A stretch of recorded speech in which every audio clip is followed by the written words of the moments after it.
começar, né? Boa noite. Nosso trabalho hoje é sobre as tecnologias e novas tendências na inteligência artificial e propriedade intelectual. E nesse nosso podcast está presente Marcos, Eric, que vos fala, Vitor, Marcela e Rayane.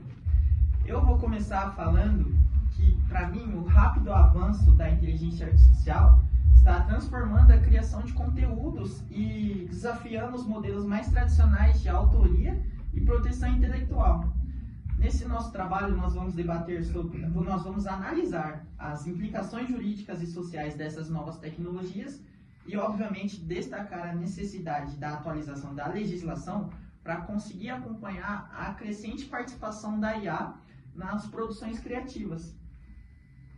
Daí eu vou passar para o Vitor, nosso colega aqui, o motor da transformação digital, que ele vai começar falando. Bom, gente, eu vou falar sobre como a inteligência artificial ela evoluiu e o impacto dela na criação de conteúdo hoje em dia. Primeiro que a inteligência artificial ela deixou de ser algo futurista, ela é algo bem presente, muito presente até hoje. Hoje ela faz parte da nossa rotina e é o grande motor da transformação digital, ou seja, tudo que tem para ter de evolução digital daqui para frente é baseado no avanço das inteligências artificiais. Graças ao Machine Learning e o Deep Learning, né, que é o aprendizado das máquinas, e o aprendizado profundo, que é o subcampo do Machine Learning, que é onde tem a rede de dados, onde é nutrido todas as informações das inteligências artificiais, os sistemas hoje eles conseguem aprender padrões e criar coisas novas muito rápido. Primeiro que um ponto importante é que a inteligência artificial ela consegue produzir obras artísticas praticamente sozinha. A gente dá uma informação e ela, sei lá, cria um quadro, uma música. Um exemplo é um cara no Instagram, não lembro o arroba dele, que ele fazia umas artes mó, tipo, ruins, assim, de várias empresas, daí ele ficou famoso por conta disso, só que agora, com a inteligência artificial, ele tá usando ela para conseguir fazer as artes deles ficarem boas. Então, isso para mim... Teve uma evolução. Então, nesse ponto, a gente fala que isso abre um grande leque de possibilidade, mas ela também gera um grande questionamento, que é quando que a obra ela é criada por inteligência artificial, quando a obra ela é criada, no caso, né, por inteligência artificial, quem que é o autor? Será que é a empresa dona da inteligência artificial? Será que é quem pediu para fazer? Será que é os dados ou as fontes que foram baseadas, né? Então, sei lá, uma música tem uma melodia parecida com um músico qualquer, plagiado, sei lá, plagiou Tom Jobim, por exemplo.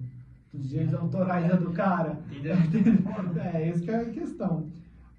E a legislação atual, ela não dá uma resposta clara sobre isso, tipo, quem tem os direitos. Um exemplo famoso que a gente tem, né, é o quadro de Edmond de Bellamy, que foi criado por algoritmos e vendido por milhares de dólares.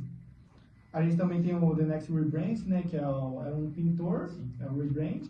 Aí criaram uma inteligência artificial que foi alimentada só com obras desse pintor. E ela criou uma obra que foi vendida também por milhares de dólares. E esses casos, eles mostram como a inteligência artificial já está inserida, por exemplo, no mundo da arte.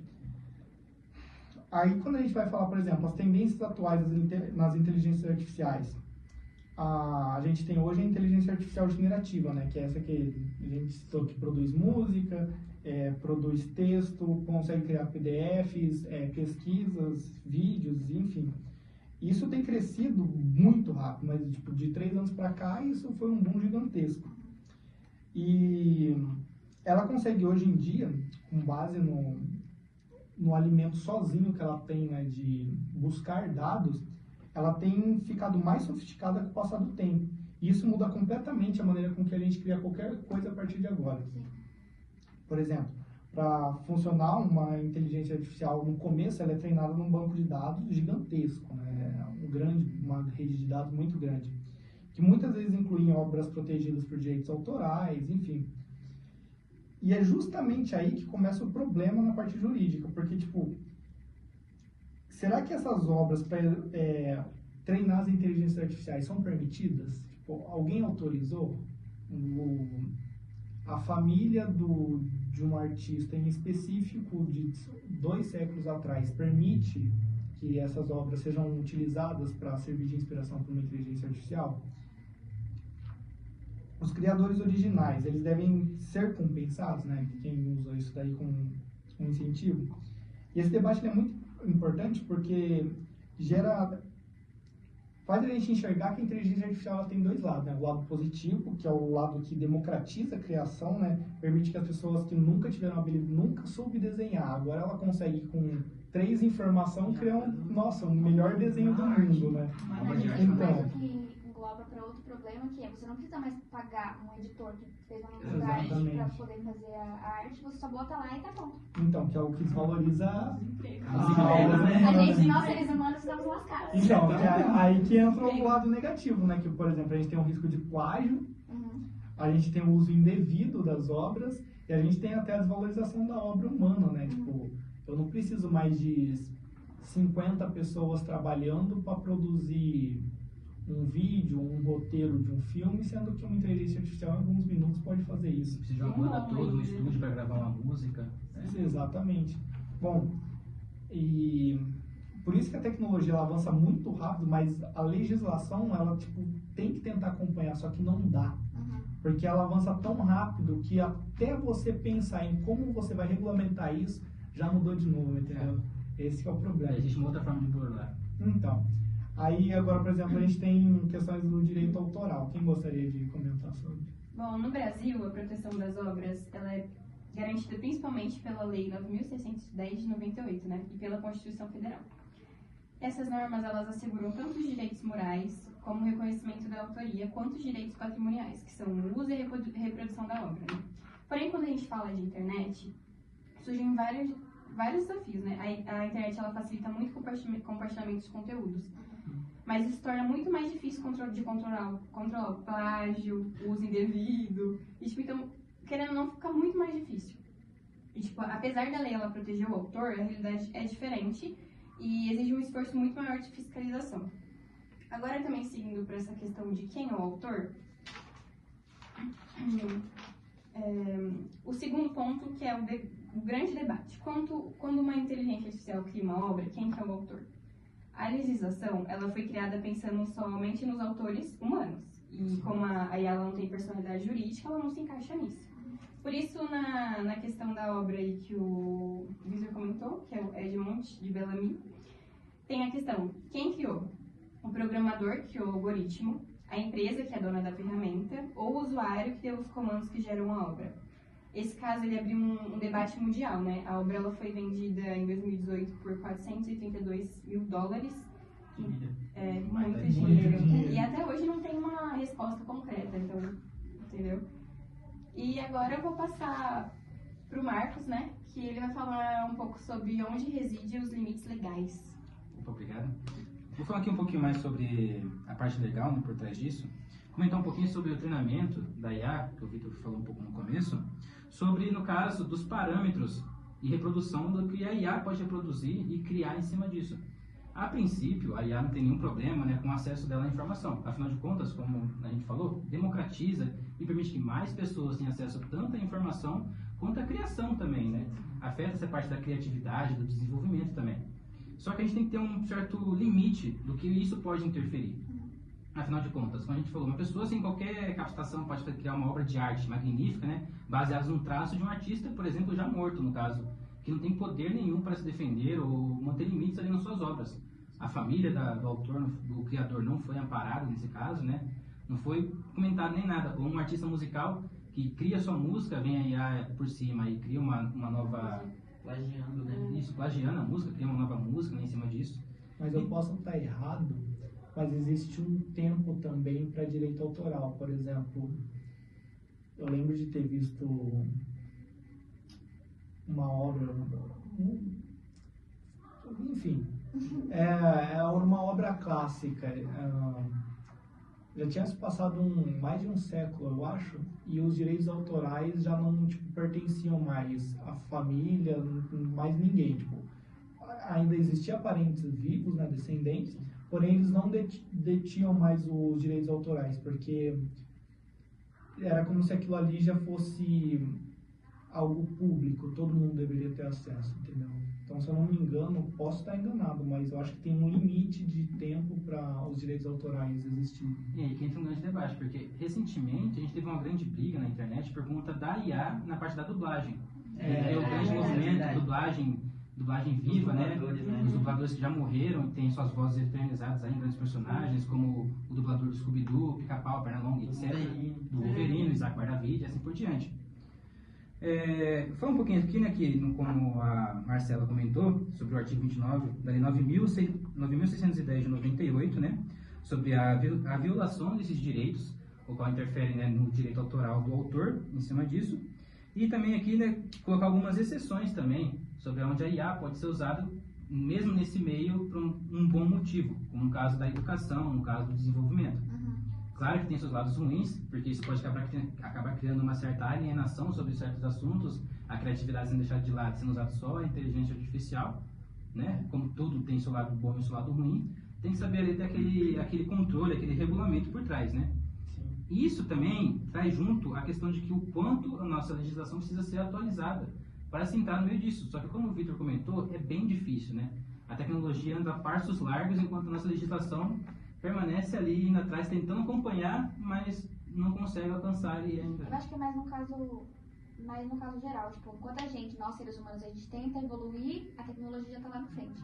Então é uma coisa que a gente sempre vai dar um passo atrás. Entendeu? A tecnologia vai dar um passo à frente a nós, então vai ser bem difícil acompanhar isso e regulamentar isso dentro da internet ainda.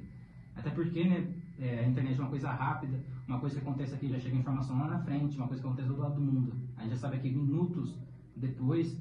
Então essa briga por informação, por mostrar, por fazer, acaba, né, trazendo uma certa Fica um pouco uma certa medonho, porque discussão. até onde a tecnologia vai chegar? Então, exatamente. Como vai ser daqui 10 anos? Afinal de contas, a gente é conhecido por pensar, né? Os animais pensantes. Agora a gente nem pensa mais, a gente dirá mais pra frente. A gente virou escravo, né? Estagnou. Pensam pra gente. Você quer falar um pouco sobre as questões sociais, né? Sobre a IA? Então, os aspectos éticos, sociais e econômicos da IA criativa, para mim, é que a expansão das criações produzidas por inteligência artificial, ela levanta a questão importante, como já foi dito anteriormente, da remuneração, pois ainda não entrou em um consenso quem vai ser remunerado por conta dessas IAs, desses plágios, vamos assim dizer. Vai ser a pessoa que criou a IA, a empresa por trás, ou a sociedade que acabou por fornecer os dados para ela, entendeu? Além disso, o domínio das poucas empresas sobre o grande volume de dados acaba gerando uma concentração de poder, criando monopólios que reduzem a diversidade criativa e limitam o acesso a essas ferramentas. Ou seja, a pessoa já não tem mais a criatividade que tinha antigamente. Então, para mim, não, isso é o lado ruim da inteligência artificial.